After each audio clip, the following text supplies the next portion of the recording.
welcome Craig Ruff to our midst today. In terms of a bio, many of you have met him. He's lived in the Trust compound for almost 19 years, since 1978. Worked very closely with Bauji, Erich, Rano, Mani, all Baba's Trust workers in the past at the compound. He does a lot of running back and forth each day, currently between Bao and Erich, carrying messages and involving himself in the details of the running of the Trust. And he has recently put some of his thoughts together in a brochure called In His Trust, which he's happy to share with us tonight, and also will be leaving some extra copies. Feel welcome, Craig Ruff. I'm with Hearts here, and I'm not in Hollywood. Living in the Trust compound, I don't get a chance to do that much exercise. So now and again, in the past, I would take a walk from the Trust compound to Marizad, or bicycle from the Trust compound to Marizad. And occasionally doing that, I would also take the opportunity to go in the car with money from Marizad to the Trust office, occasionally alone. This is a little, I keep hearing my own voice, it's a little disconcerting. Do you really need it? Yeah. A little less. It makes me self-conscious. I don't want that. So one day, less. The heart should be so close, we don't need this. One day I posed this question to her as we're sitting alone in the back seat, driving back to the Trust office. Money? I wonder this. Is it better to have been connected to the household of the Lord, like so many of us have been, so many thousands now, have had that special, intimate connection to His household, to know something of His humanity, how He lived as a man, His ways, His gestures, His mannerisms, His intimacies, to meet you all and be with you all in an extraordinary, familiar setting, an intimacy that is very rare, seldom happens. Or on a big darshan program, they hear Baba's giving darshan, and it's my fate to have his darshan once, bow down at his feet, and disappear back into my own life wherever I am. I posed this dilemma to her. I said, Mani, my feeling is, this is my feeling. I don't know. My feeling is the opportunity to have had the connection to His household this way brings me closer to Him, learning all of these special things. Definitely His truth would be there for that one heart in that one moment. But all the other facets of His humanity would not be known to that person. They'd have to make it their way on towards the truth in a different way.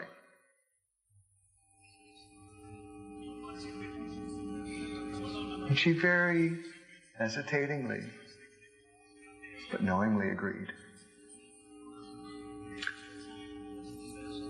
And my feeling is, all of us are really deeply connected.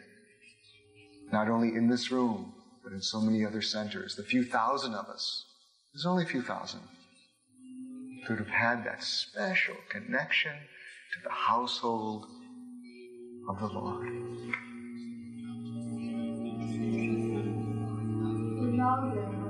Okay. Okay.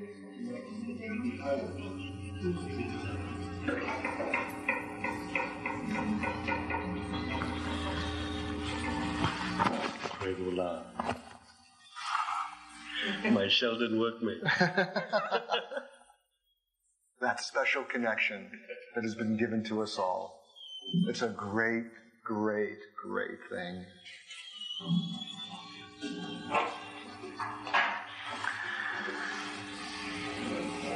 Just sitting here, just before as Michael was speaking to you all, admittedly my own mind was wandering what to say.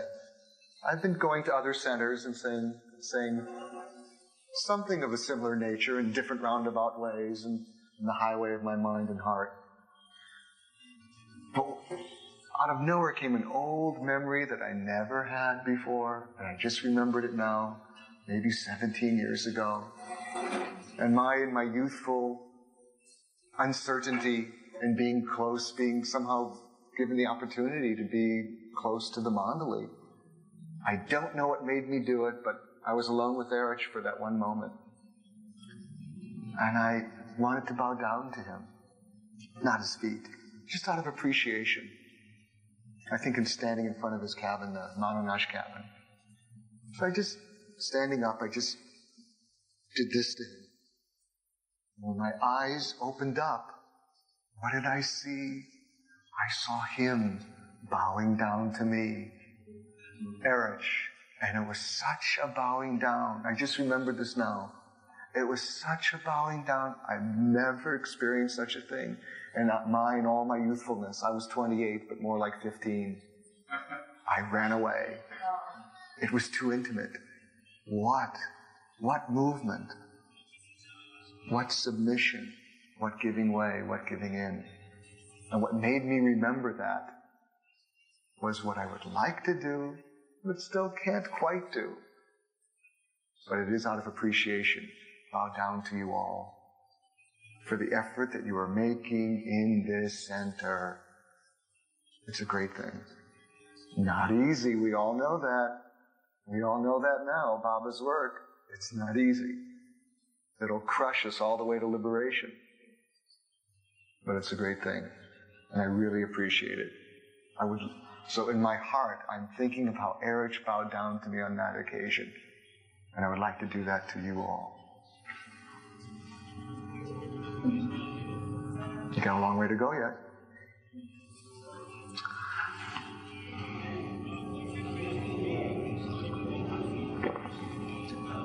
I repeated this, I said this last year, but it's such a sweet moment.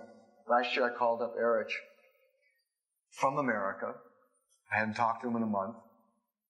And he gets on the phone, and the first thing he says to me, I go, Erich, it's Craig. His opener to me is, you remember, huh? His opener to me is, what do you want? What do I want? And what comes through the mind's eye, just as he says that, is how Erich would tell us all in the hall now and again, how Baba told him in the hall, sitting in front of them all. Baba's sitting there and he's asking each one, Pandu and Erich and Bao and Kaka and Baidu, what do you want? I want you, Baba. I want your will, Baba. I want your love. Asks them all, they give the answers. Baba then tells them, if the master ever asks you what you want, ask for desirelessness. So this comes through my mind's eye, just as he says, what do you want? So I say, you know, Erich, that reminds me of a story. In fact, over international. That reminds me of a story that if the master ever asks you what you want, you should say desirelessness. So Erich, what I want is desirelessness. So he does a characteristic gesture on the telephone, as you all many of you might know. He has this characteristic So over the phone he goes, desirelessness. When I first moved there in 1978, before I started working in the trust office, I'm walking through the trust office. Moved there in January, maybe February. It was February. Moving towards the registration office. Erich is standing outside the trust office, and behind him, Rano, and behind Rano, Jacko Caraco. As I move in front of him towards the registration office, all of a sudden I hear him say, "Where are you going?" Very sternly. I mean, I didn't know it. He really wasn't stern with me, but it seemed very stern with me. Where are you going? Erich, I'm going to Mehrabad. You're going to Mehrabad and you didn't tell me? So I just responded spontaneously with, the fault is mine. And when I said that, those were good words. When I said that, he had a big smile on his face, and behind him, Rano had a big smile on her face, and behind Rano, Jacko had a big smile on her face. And his face. It's the second time I've done that. And if I found myself a week or so later, along with Money and Erich in the trust office.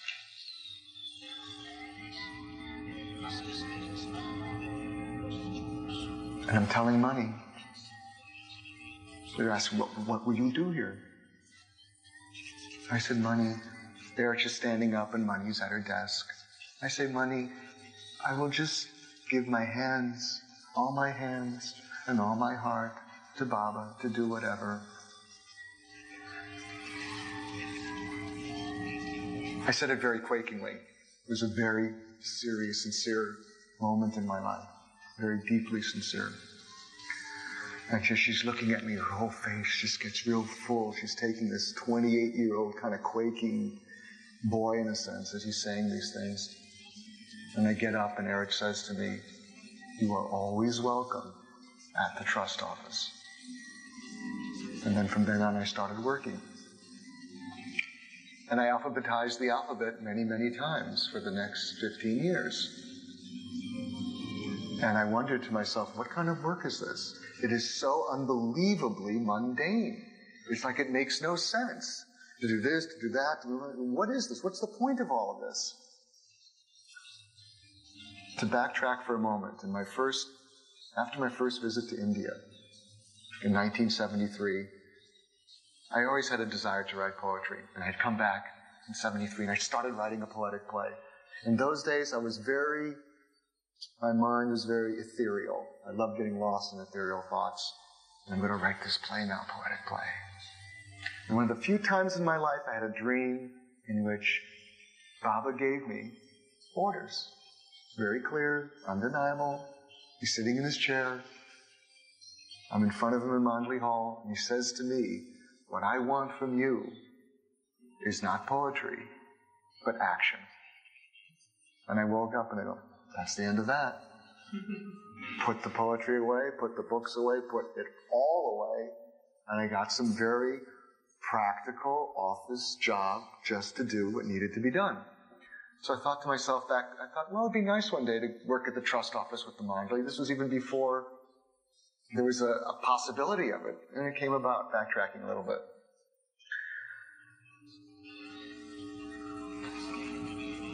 I don't know, you all must be familiar with how there's so much activity in the trust office.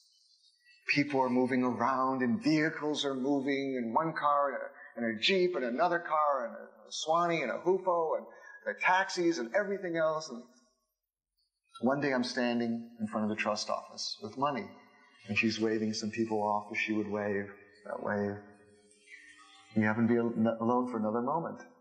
And I said, you know, Money, I don't know if I ever told you this, but before I moved here in 1977, I had my astrological chart done. And it said that I would move to India. Before I even thought I would move to India.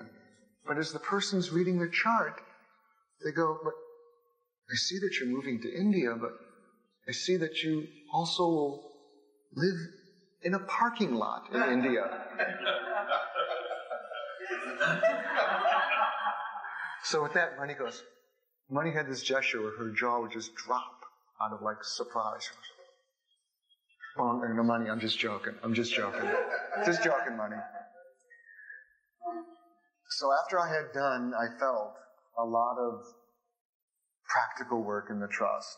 But I felt I had, in a sense, grounded myself, to use a 1970s word that was popular then. I felt I could finally return to poetry and start writing poetry. And I'll read a few poems out to you now.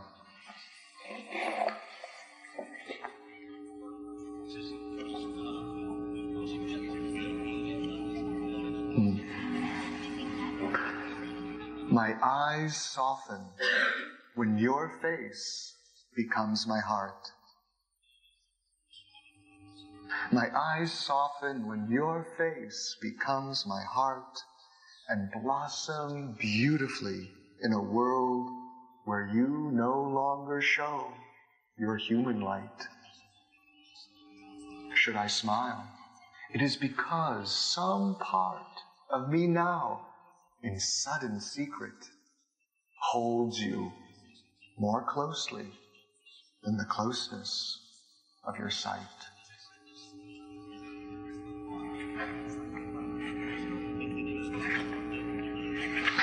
As the dream fades from my dreaming mind, only your eyes remain, eyes that are golden.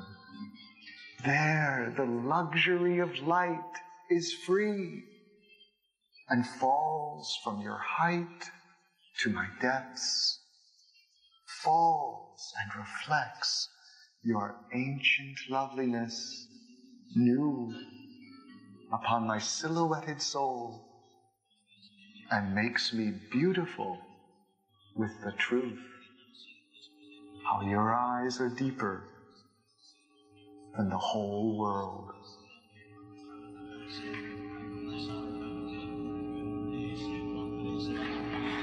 Perfectly strange, this unseen white web of love between us. What comes and goes on these lines is my life radiant with silence when I face your facelessness, and your strong remembrance sails me into my deepening self.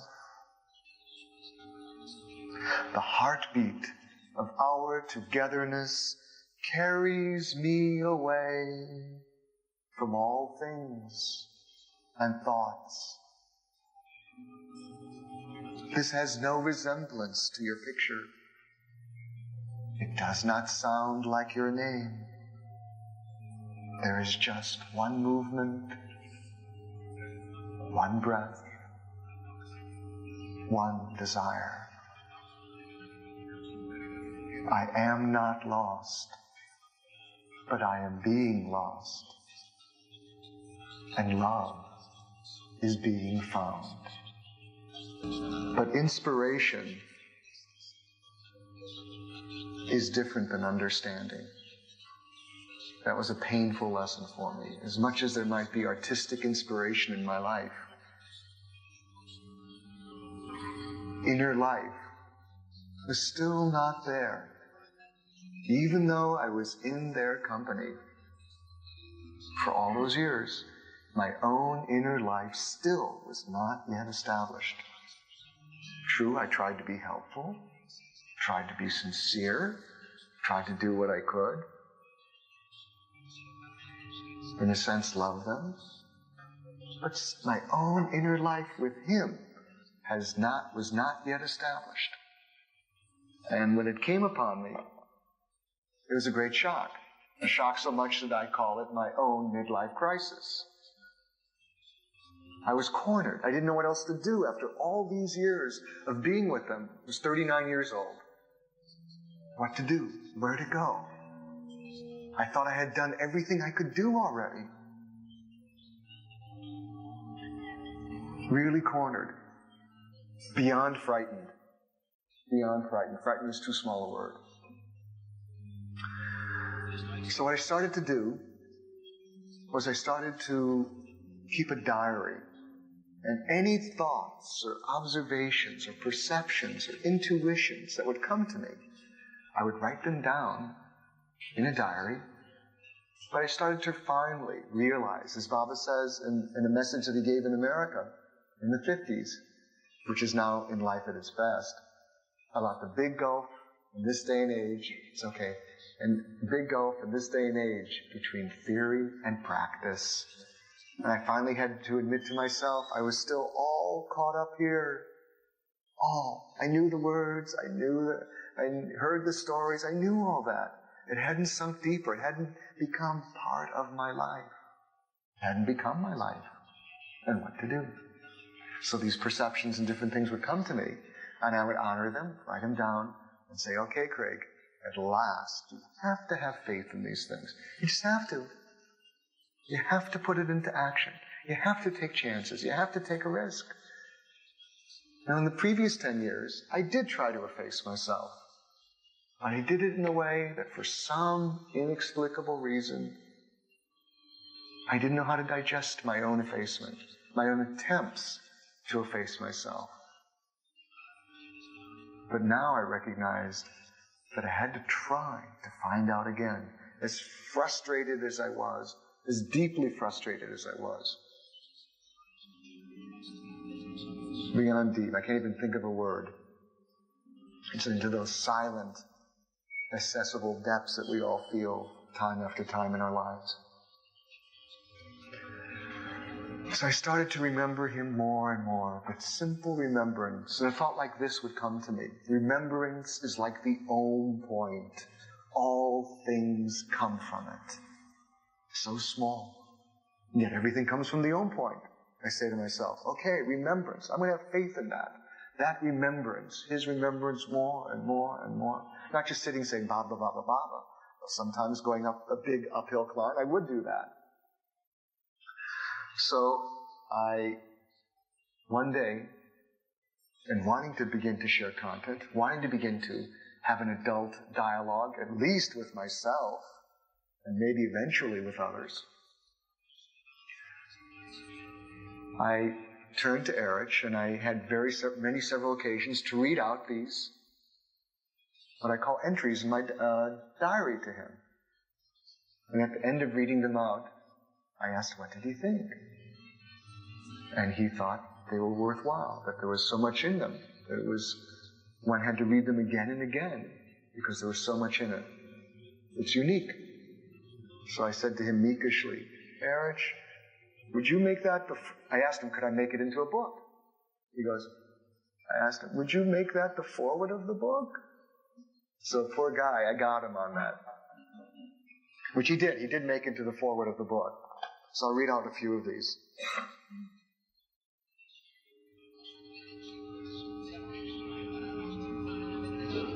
These are all things, as I say, the thoughts or perceptions.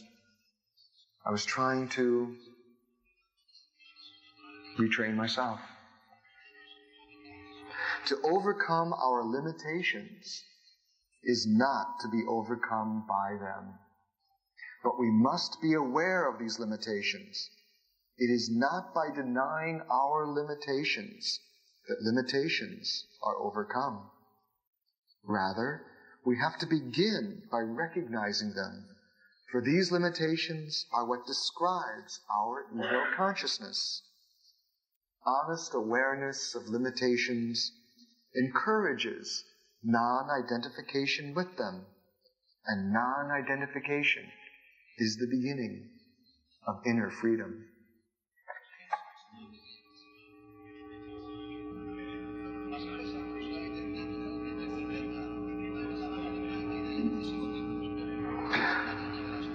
The longing of the heart at first is very small when compared to all the other desires within us. And yet if we continue to long, elongating our longing, we find that it creates an opening inside of ourselves and becomes an expansive force in our lives. A desire, even a great desire, will one day burst like a punctured balloon because it has no opening that leads within. At some point in time, the desire will become so meaningless that it will collapse. Small longings are wrongly judged by the mind scale, which gives weight to false things. But through small longings, eventually the expansive heart of love opens. The small longings open up into a great expansiveness, like the smallness of the pupil of the eye, or the smallness of the Om point.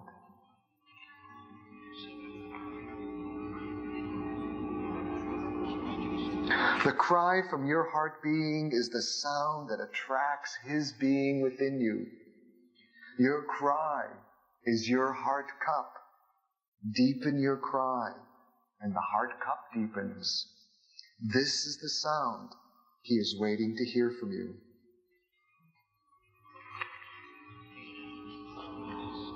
Remember to forget, but don't forget to remember.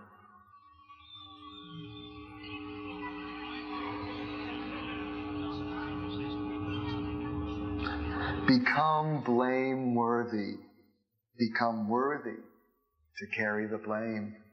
The burden will make the other burdens less. It will make your ego less.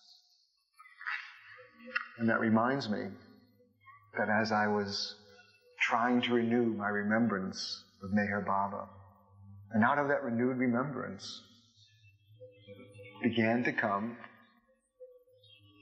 just the beginning understanding of how to digest my own attempts to efface my own ego.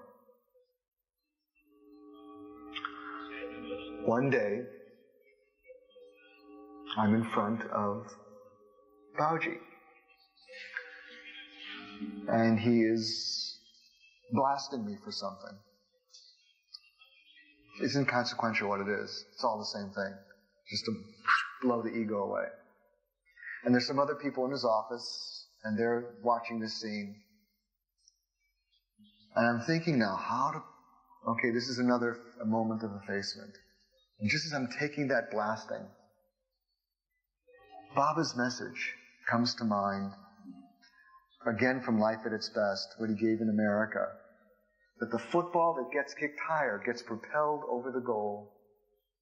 That ego, over the goal. It didn't matter what was being said to me. Maybe I did it, maybe I didn't do it, maybe I did it in the past, maybe I'll do it in the future. It doesn't matter. It's the ego, and whatever the ego is, it's really false. I'm really something different than the ego. What am I? I'm telling myself, what am I? Really, Baba tells us, I'm infinite and eternal. That's what I am.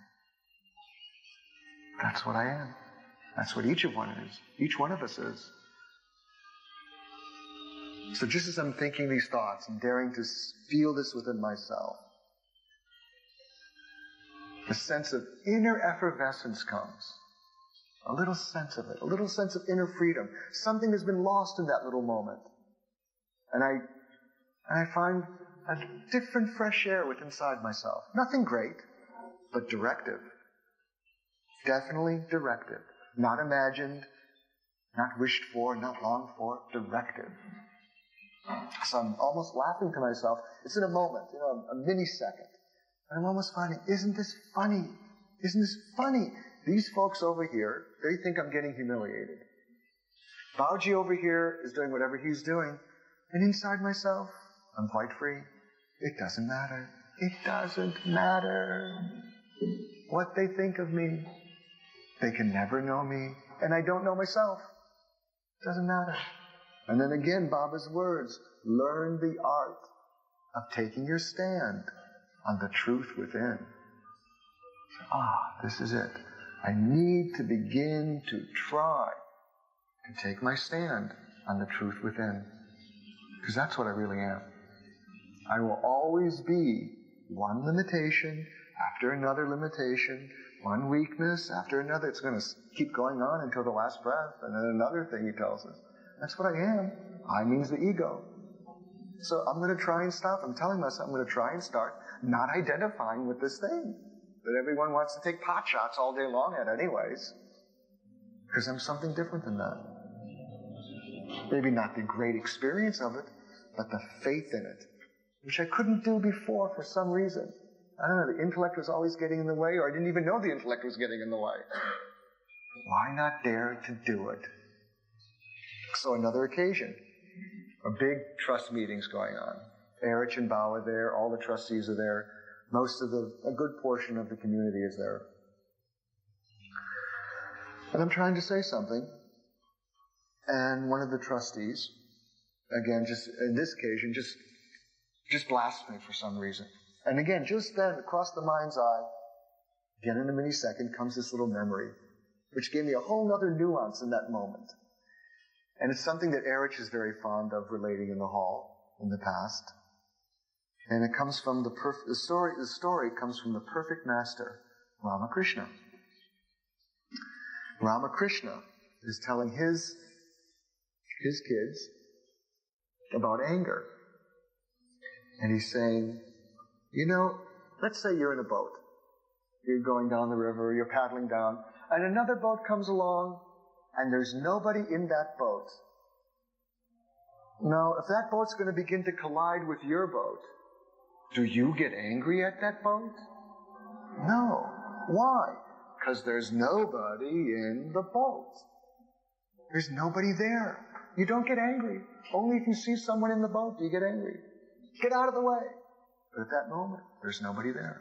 So he says the same thing also it is when someone loses control of themselves. There's nobody there. Hello? Anybody home? No. So this passes my mind's eye. And I take a look at this person. And I really intently look at them. A millisecond again. And I can see there's nobody there. It's like the hands are moving wildly and the face is full of wild kind of contorted animation. But this is not good so-and-so really, who I know on other occasions is like this or that or something else. And maybe if it isn't good so-and-so, it's not usually the way he is. And I let it go. And then 2 moments later, after you talk, then I again say, now this is what I would like to say. And this is how I feel about it. And that for me was a good lesson, because after the meeting I didn't say, oh, that son of a... No, this guy did this to me. He humiliated me in front of Erich and Bao and this and that. Why didn't he pull me aside? No. It doesn't matter. Because there's a difference between... That was a mistake that I made. That's right. I'm saying to myself now, I didn't know how to uphold my own dignity when moments of humiliation would come. My pride would get hurt. And I didn't know how to uphold my own dignity. There's a difference, I feel. When we're humiliated, when I'm humiliated, and if I let my pride get hurt, the reason I feel so resentful about it is because I am now standing psychically naked in front of the person or people that I am with. And that's a terrible thing, to be psychically naked in front of someone. And there's deep resentment, and grudges come from that. But if I choose instead to take a stand on the truth within, that really, the truth is, the undeniable truth is, that there's nothing but inner oneness. That is the truth.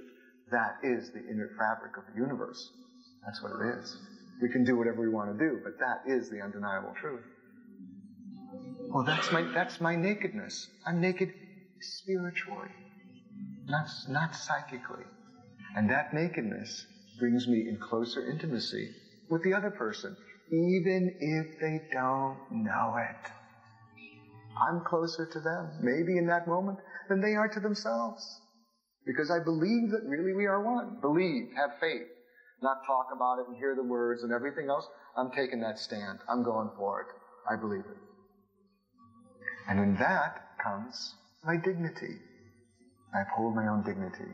It's towards the truth. Okay, whose life isn't filled with humiliation? Isn't every day we go through different little humiliations and shames and blames and abuses and everything else? It's the nature of life.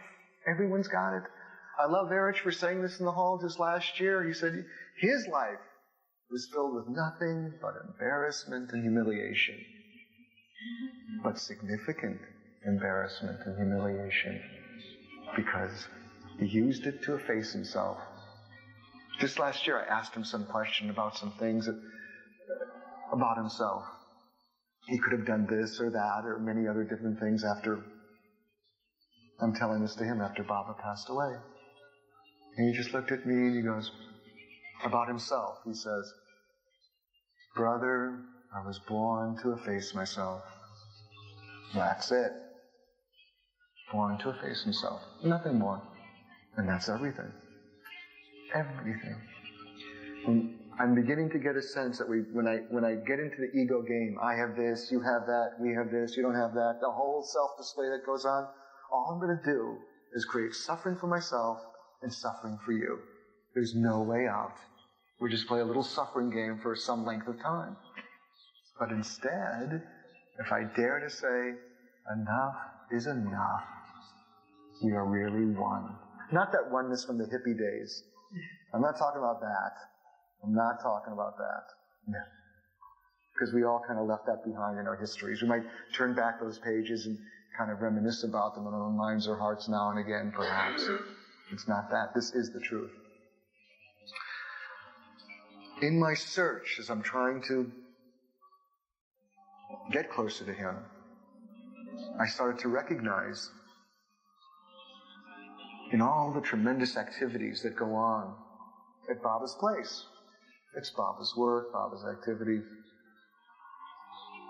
I started to recognize that just the work was not enough for me. Action is necessary. Efficiency is necessary. But efficiency alone is not sufficient.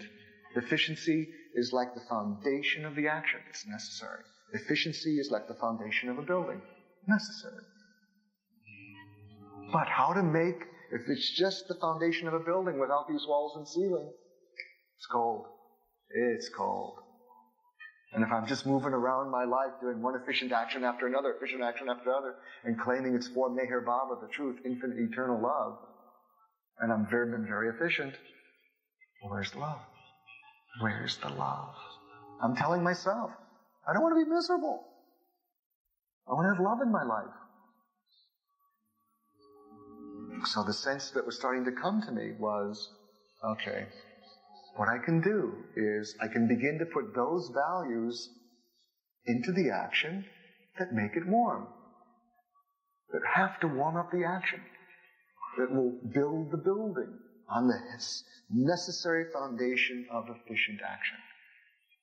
So one moment of patience, followed by a moment of self-control, followed by a moment of loving kindness, slowly warms up the action, slowly warms up my life. And I found that for me, as I did those actions, in small, tiny little ways, nothing great, nothing big, I'm a small person, that these things on their own, naturally, spontaneously, efface the ego. Maybe not the great effacement that the Mandli had to go through with Baba. There's no way I'm ready for such a thing. I know that. Brother, wouldn't you want to have lived with him? No, I'm not ready. No, I'm not ready. I know where I am. I'm just at the very, very, very, very, very beginning of it all. Don't rush me. But to try to make the attempt, that's what I'm telling myself at the age of 47 now, nearly 48. At the age of 47. And I found that as putting these values into the action and making the action warm, again, another spontaneous thing begins to happen, which I didn't account for, didn't think about. It wasn't a technique, New Age technique or anything of the sort. Everything is coming from the force of His remembrance. Is that a sense, small but precious, a sense of inner oneness is beginning to come. So to use a simple analogy of how to describe it, if it's going to, when the atmosphere changes, and there's all clouds there, the atmosphere changes, the weather changes, and you get a sense, oh, it's going to rain. Now you haven't felt the rain yet, but you get a sense that the rain is going to come. You can't feel it, you don't feel it, you get a sense of it. So as that sense of oneness is there, it makes the worthwhileness of daring to accept the humiliation or the so-called blame or whatever it is. There's an old term in the old mystical Sufis of the Middle Ages that said blame was the high road. Blame was the high road because it effaced the ego. And they knew it. And they went for it. These stories that Eric tells us in the hall, is that so? Do you all recall that one? Yes. Or Perfect Joy of St. Francis. Do you recall that one? Some of us know. Yeah.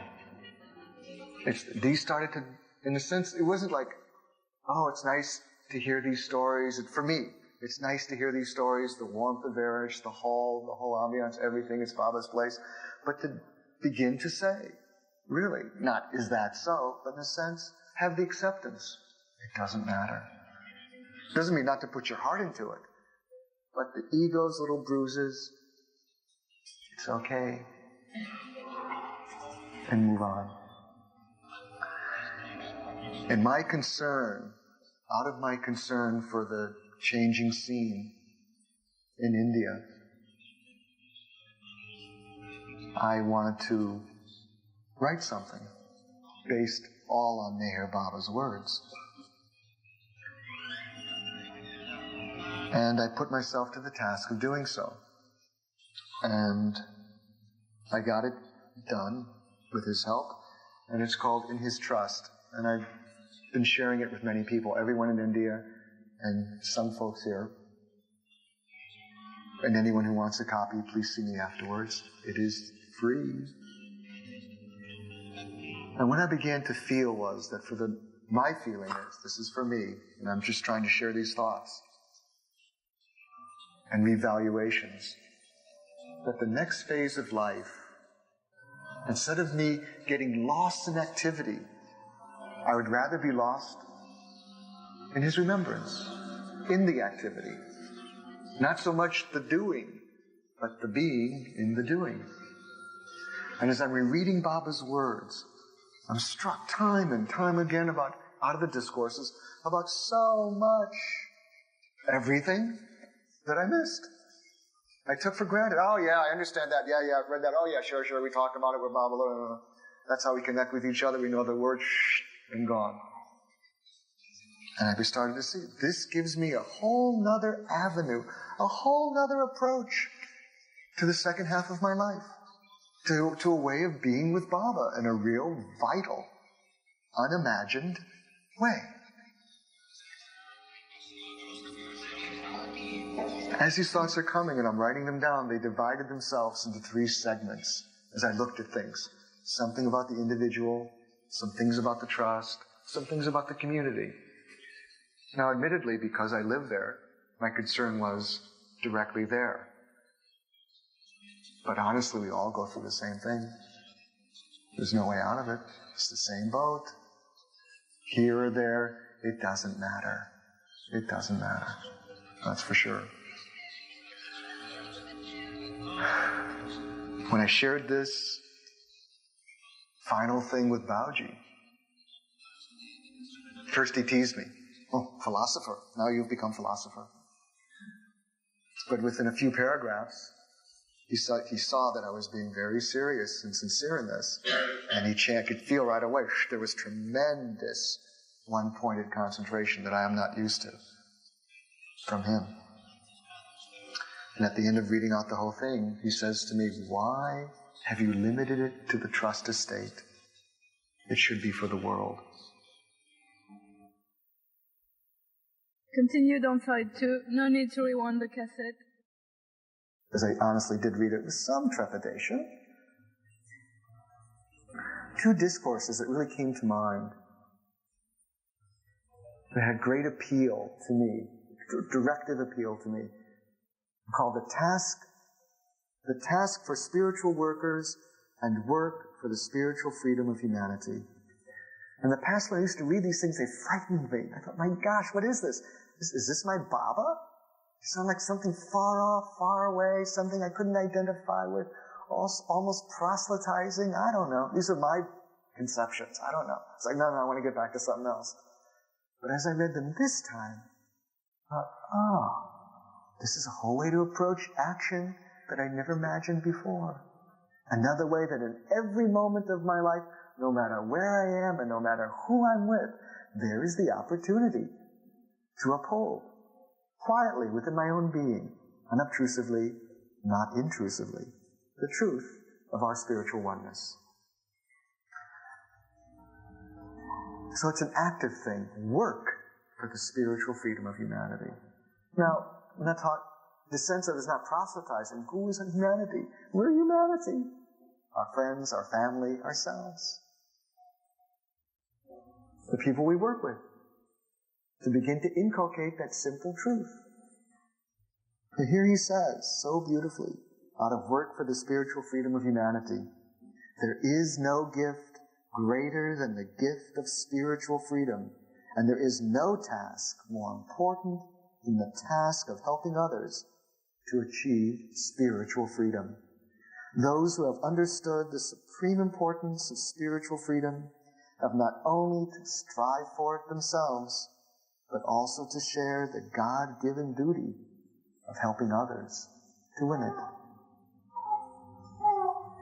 When I read that, I thought, oh, what a nice way for all of us to begin to share what He has given us.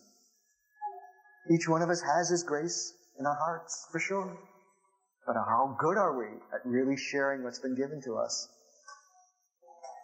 How good are we? I thought, here He's telling us, this is a way to do it, to help to realize the duty for yourself and also to help others. In a quote from the Task for Spiritual Workers, because of its supreme importance for the true and final well-being of humanity, spiritual work has a natural and imperative claim on all who love humanity. It is therefore very necessary to be quite clear about its nature. The whole world is firmly established in the false idea of separateness, and being caught up in the illusion of duality, it is subject to all the complexities of duality. Spiritual workers have to redeem the world from the throes of imagined duality by bringing home to it the truth of the unity of all life. A thought came to me some weeks back about the avatar, about the descent of infinite consciousness. Usually we say amongst ourselves, so I've thought in the past, I can't change anybody else. I can only change myself. I just really can only change myself. So here, the avatar, infinite consciousness, descends into his own infinitely separate unconsciousness and becomes one with everything and everyone. So he can change himself.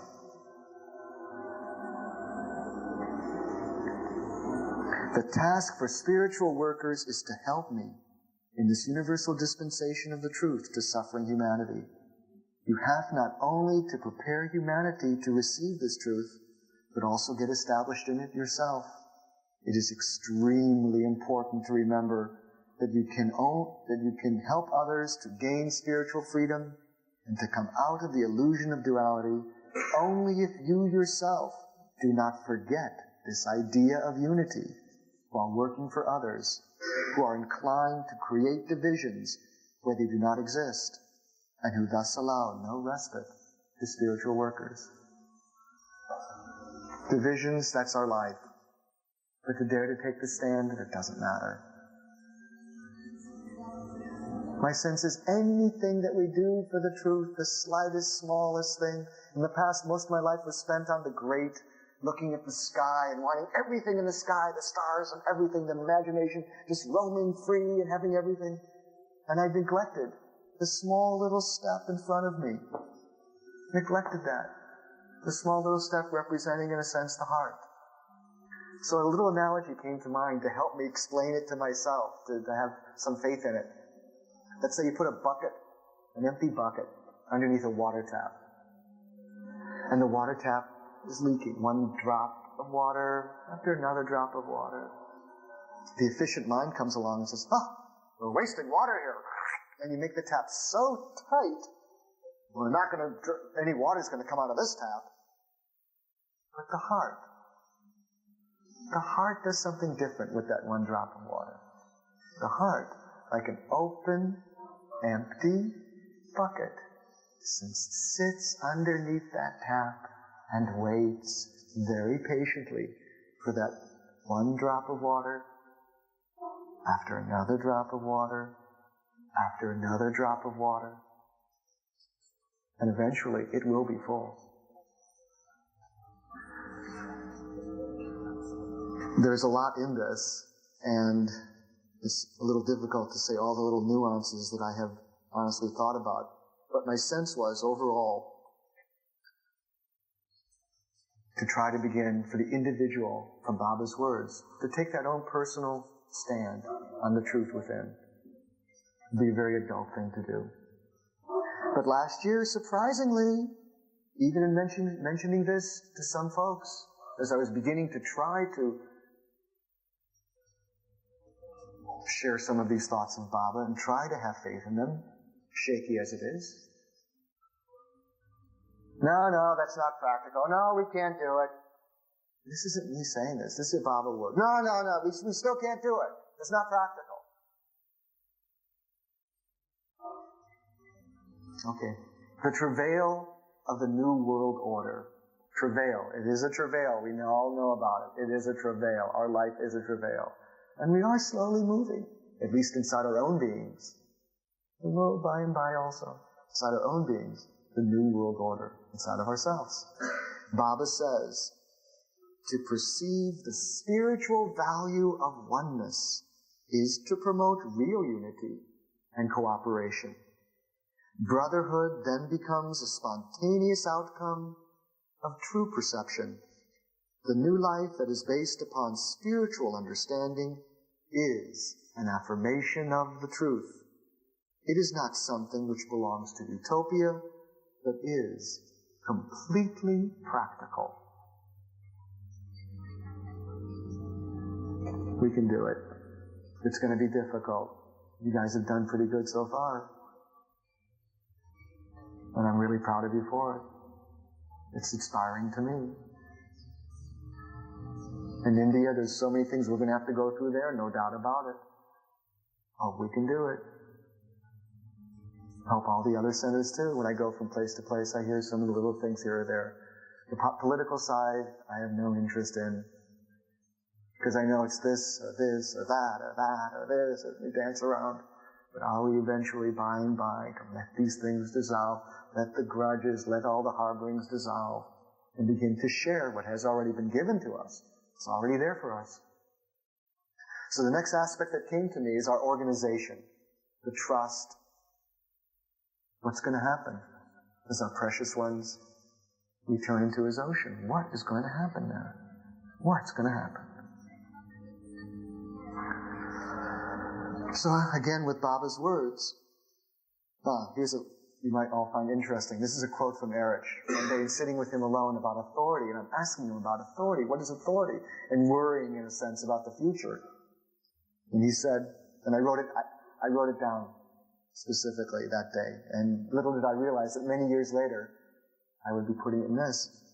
He says, authority comes about naturally through the lessening of the ego. But if the authority is purchased, as done in the world through power, influence, and money, then the person in authority has the responsibility to win people over. If that is not achieved, then you have a situation in which someone's position becomes an imposition on the person who is not an office bearer. So instead of that false assertion that we all make now and again into whatever roles of authority that's in our lives, if we would dare to try to uphold that truth of oneness, it's bound to win. It's bound to win. I found something else in the discourses that meant a lot to me about what to do about, beside my feelings, about the trust for the future. And it's a message in the readiness to serve, where Baba talks about different kinds of societies and ends with this, but I'll mention the whole different kinds of societies because it's so interesting. In a society dominated by merely material conceptions of life, service is interpreted in terms of providing for bread or clothes or other physical amenities of existence. In a society which is responsive to the value of intellectual culture, Service is interpreted in terms of spreading learning in different forms. In a society that has developed taste for beauty, service is interpreted in terms of organizing the production and distribution of works of art. In a society responsive to the ineffable values of the heart, service is interpreted in terms of constructing those channels which will facilitate the culture and expression of the heart. And then Baba ends with this: in a society alive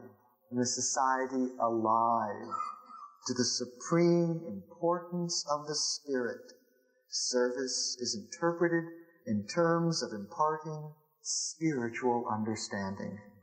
Of these different types of service, the service that is concerned with spiritual understanding is the highest, because spiritual understanding includes the right perspective to all human problems and promotes their solution. My feeling is, here's a helpful directive for us. What would be better than to try and choose that direction in and through all of our activities? So an organization tries to, administratively, as I try and say here,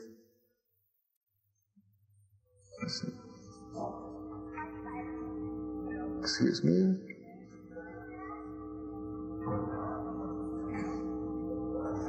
Anyways, an administration, an organization tries to uphold in and through all of its responsibilities for doing everything it has to do, discharge its responsibilities properly. But even beyond that, it wants to uphold, it wants to value. It's more important to uphold that oneness. For the individual, he also individually tries to feel it's the most important thing to uphold that oneness. That is the truth.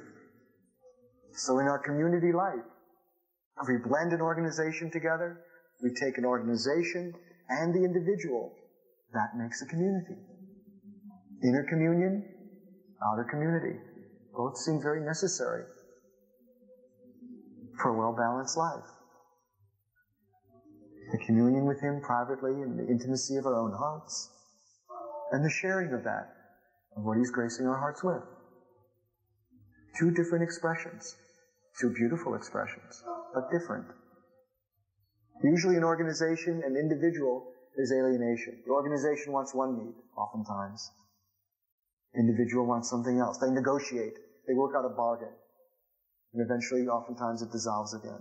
Because the needs aren't the same. The needs are not the same. But if the needs are the same here, that truth of oneness, the organization has to uphold its administrative responsibilities. But in and through it, dares to say no.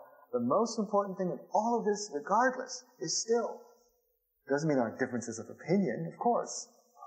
But in 360 degrees, there's different vantage points. If I'm 360 and you're 180, we're going to look at it from different points. But are we looking at the same point? Or a triangle, and the different opposites. Sometimes we're trying to deal with the opposites, we try and get in the middle, but we move here, we move here.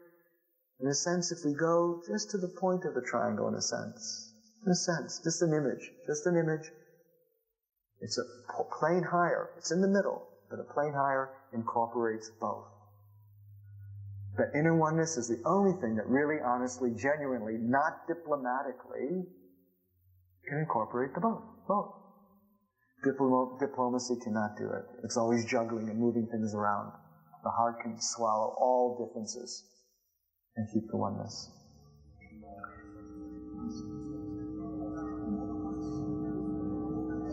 So if my feeling was through those kinds of things, our community could begin to grow.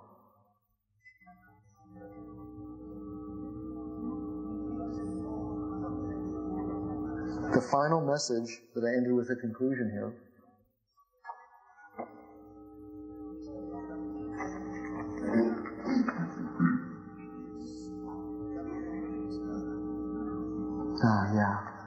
Before that,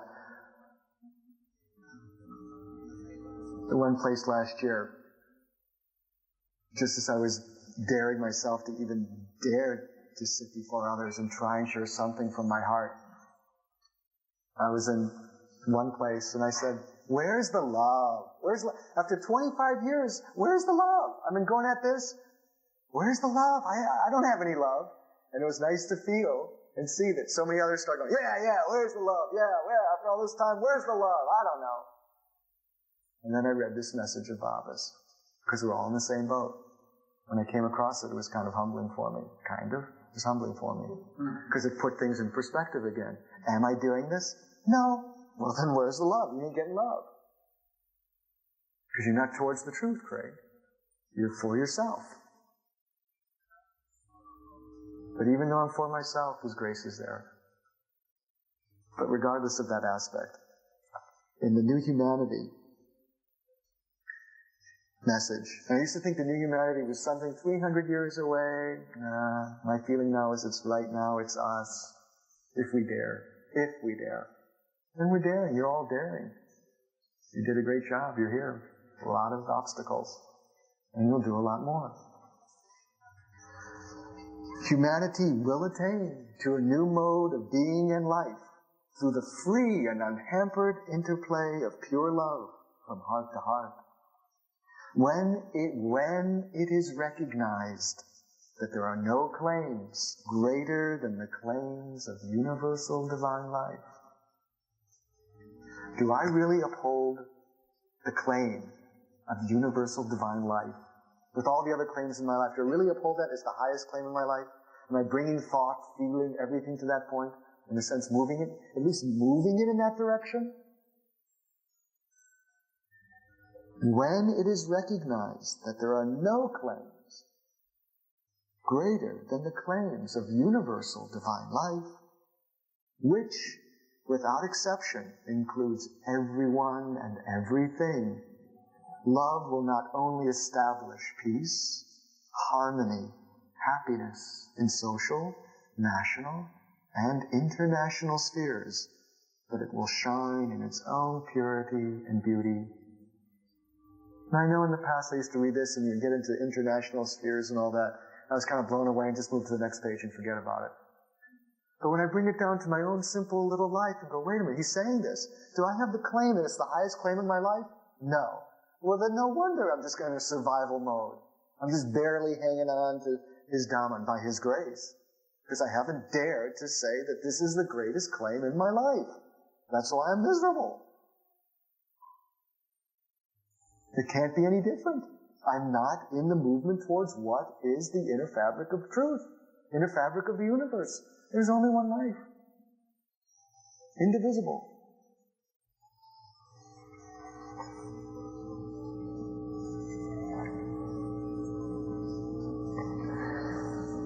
Baba has even given us descriptions of what life would be like if we dared to do this for the individual, in our social life, and in his civilization. He's even given these descriptions for us. And I'm going to read these now, because they're so valuable for me. It's from the infinity of the truth. In spiritual infinity, all comparison is out of place. There is no smaller or greater or hierarchy of claims, privileges, and rights, and valuation remains unclouded because of the unmarred perception of the one in each and all. Since everyone in creation is not only in spiritual infinity, but is that indivisible spiritual infinity, then everyone is first in importance, and no one is second.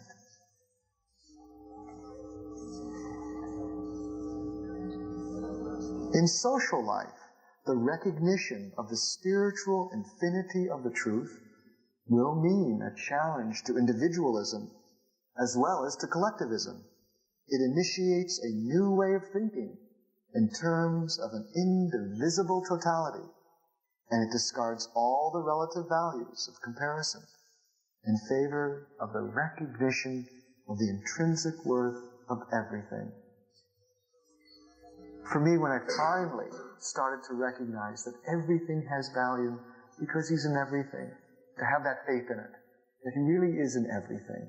He can be found in the so-called meanest of jobs and tasks, and that's basically my life in India, just moving this around and that around and whatnot. And it can be perhaps in some ways humiliating in some ways. Yeah. Whatever things I do. But He's in everything, and it doesn't matter. To dare to do that. So many times I've been in the compound all alone. Everyone's at Marizat or Marabat or whatever it is, and I'm pushing papers here and doing this here and doing that there. And finally it's beginning to dawn. It's okay. It's okay. Finally, I'm a slow learner. It's okay. In a civilization based upon a true idea of spiritual infinity of the truth, there will therefore be no problems of majority and minority, of rivalry and competition, and of those comparisons and laborious assessments that so often become a shelter for pride and separative ego. Life then will be infinitely simple and whole, because the illusions that create rifts and complexities will all have disappeared. This is our eventuality for sure.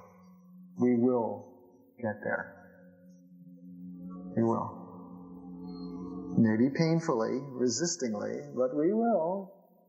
I ended the booklet like this, and I did, as I wrote this, I did pose it to the people who work at the trust and on the trust estate, but it applies to us all, no doubt about it.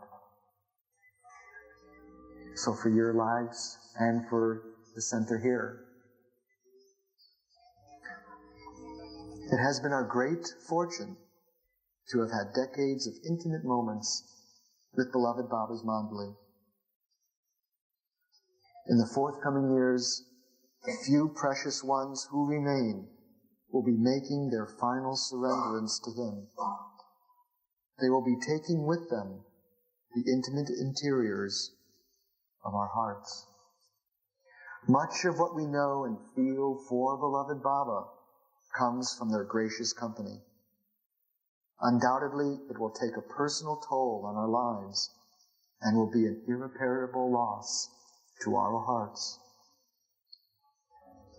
It has been said that time heals all wounds, but the one who made this statement never met Baba's Mandali. Does love's wound ever heal? But Baba's grace and work will continue in our lives by giving us the challenging responsibility to develop the trust estate and this place. Like any living thing, growth occurs both outwardly and inwardly, on the surface and beneath the surface. Consequently, how we develop outwardly will depend on how we deepen inwardly. We have been given the opportunity to cultivate a spiritual garden of inner possibilities, the beautiful flowers of mastery and servitude, spiritual understanding, spiritual work, divine love, preserving the atmosphere, Mandali connection, and an endless array of other delicate and subtle and personal expressions. All are in our care. These beautiful fragrances of intimacy with beloved Avatar Meher Baba are for us to share with each other and with the world, whose heart will be captivated and mind charmed and drawn to visit. It is a privilege. It is incomparable in the world today. It is our privilege, and it is Baba's pleasure, because it is His own voice that is whispering in our hearts how blessed we are. This is the grace that is being given to each of us as we move into the 21st century. Baba is with us. Jai Baba. Jai Baba.